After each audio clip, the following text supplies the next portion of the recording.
भज गोविन्दं भज गोविन्दं गोविन्दं भज मूढमते भज गोविन्दं भज गोविन्दं गोविन्दं भज मूढमते सम्प्राप्ते सन्निहिते काले नहि नहि रक्षति डुक्कृङ्करणे गोविन्दं भज मूढमते गोविन्दं भज मूढमते मूढजहीहि धनागमतृष्णां कुरु सद्बुद्धिं मनसि वितृष्णां यल्लभसे निजकर्मोपात्तं वित्तं तेन विनोदय चित्तम् गोविन्दं भज मूढमते गोविन्दं भज मूढमते नारीस्तनभरनाभिदेशं दृष्ट्वा मागामोहावेशम् एतन्मांसवसादिविकारं मनसि विचिन्तय वारं वारं गोविन्दं भज मूढमते गोविन्दं भज मूढमते नलिनीदलगतजलमतितरलं तद्वज्जीवितमतिशयचपलं विद्धि व्याध्यभिमानग्रस्तं लोकं शोकहतं च समस्तं गोविन्दं भज मूढमते गोविन्दं भज मूढमते यावद्वित्तोपार्जनसक्तः तावन्निजपरिवारो रक्तः पश्चाज्जीवति जर्जरदेहे वार्तां कोऽपि न पृच्छति गेहे गोविन्दं भज मूढमते गोविन्दं भज मूढमते यावत् पवनो निवसति देहे तावत् पृच्छति कुशलं गेहे गतवति वायो देहापाये भार्या बिभ्यति तस्मिन् काये गोविन्दं भज मूढमते गोविन्दं भज मूढमते बालस्तावत् क्रीडासक्तः तरुणस्तावत् तरुणीसक्तः वृद्धस्तावत् चिन्तामग्नः परे ब्रह्मणि कोऽपि न सक्तः गोविन्दं भज मूढमते गोविन्दं भज मूढमते काते कान्ता कस्ते पुत्रः संसारोऽयमतीव विचित्रः कस्य त्वं कः कुतायातः तत्त्वं चिन्तय यदिह भ्रातः गोविन्दं भज मूढमते गोविन्दं भज मूढमते सत्सङ्गत्वे निस्सङ्गत्वं निस्सङ्गत्वे निर्मोहत्वं निर्मोहत्वे निश्चलितत्वं निश्चलितत्वे जीवन्मुक्तिः गोविन्दं भज मूढमते गोविन्दं भज मूढमते वयसि गते कः कामविकारः शुष्के नीरे कः कासारः क्षीणे वित्ते कः परिवारो ज्ञाते तत्त्वे कः संसारः गोविन्दं भज मूढमते गोविन्दं भज मूढमते मा कुरु धनजनयौवनगर्वं हरति निमेषात् कालः सर्वं मायामयमिदमखिलं हित्वा ब्रह्मपदं त्वं प्रविश विदित्वा गोविन्दं भज मूढमते गोविन्दं भज मूढमते दिनयामिन्यौ सायं प्रातः शिशिरवसन्तौ पुनरायातः कालः क्रीडति गच्छत्यायुः तदपि न मुञ्चत्याशावायुः गोविन्दं भज मूढमते गोविन्दं भज मूढमते काते कान्ता धनगतचिन्ता वातुल किं तव नास्ति नियन्ता त्रिजगति सज्जन सङ्गतिरेका भवति भवार्णवतरणे नौका गोविन्दं भज मूढमते गोविन्दं भज मूढमते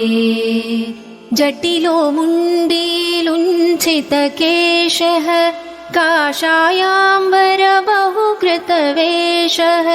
पश्यन्नपि च न पश्यति मूढः उदरनिमित्तं बहुकृतवेषः गोविन्दं भज मूढमते गोविन्दं भज मूढमते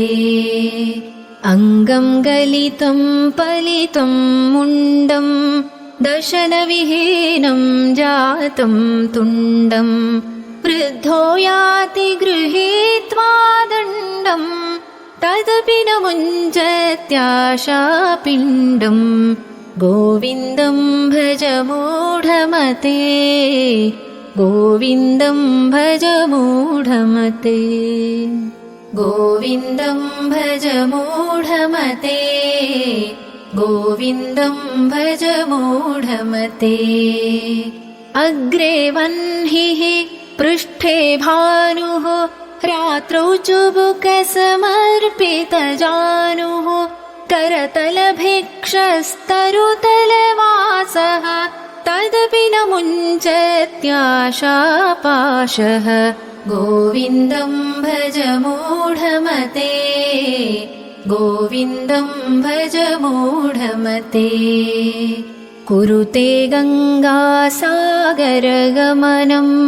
व्रतपरिपालनमथवा दानं ज्ञानविहीनः सर्वमतेन मुक्तिं भजति न जन्मशतेन गोविन्दं भज मूढमते गोविन्दं भज मूढमते सुरमन्दिरतरुमूलनिवासः शय्याभूतलमजिनं वासः सर्वपरिग्रहभोगत्यागः कस्य सुखं न करोति विरागः गोविन्दं भज मूढमते गोविन्दं भज मूढमते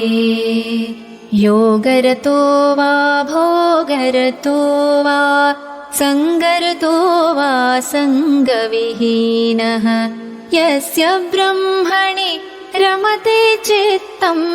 नन्दति नन्दति नन्दत्येव गोविन्दं भज मूढमते गोविन्दं भज मूढमते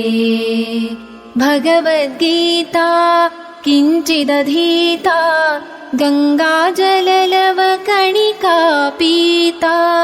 सकृदपि येन मुरारिसमर्चा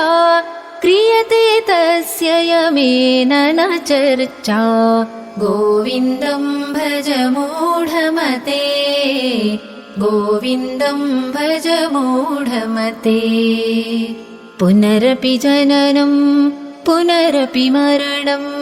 पुनरपि जननी जठरे शयनम् इह संसारे बहुदुस्तारे कृपया पारे पाहि मुरारे गोविन्दं भज मूढमते गोविन्दं भज मूढमते रथ्याकर्पटविरचितकन्थः पुण्यापुण्यविवर्जितपन्थः योगी योगनियोजितचित्तो रमते बालोन्मत्तवदेव गोविन्दं भज मूढमते गोविन्दं भज मूढमते कस्त्वं कोऽहं कुतायातः कामे जननी को मे तातः इति परिभावय सर्वमसारं विश्वं त्यक्त्वा स्वप्नविचारं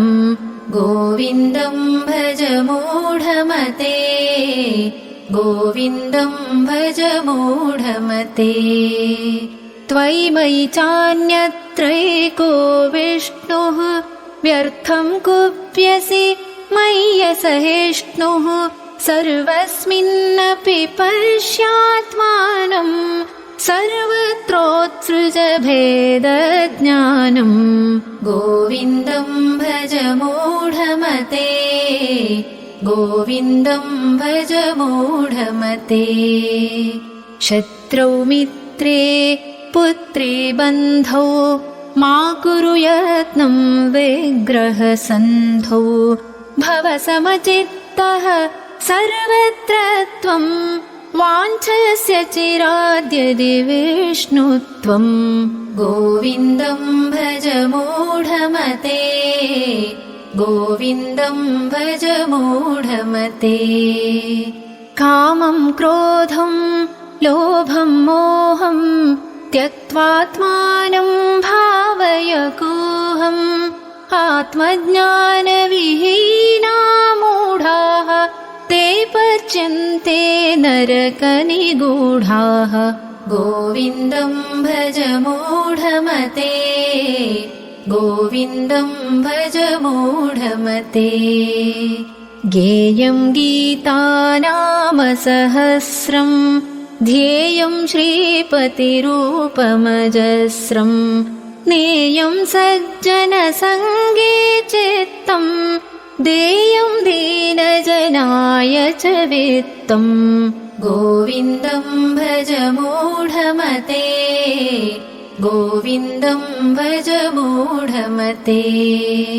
सुखतः क्रियते रामाभोगः पश्चाद्धन्तशरीरे रोगः यद्यपि लोके मरणं शरणं तदपि न मुञ्चति पापाचरणं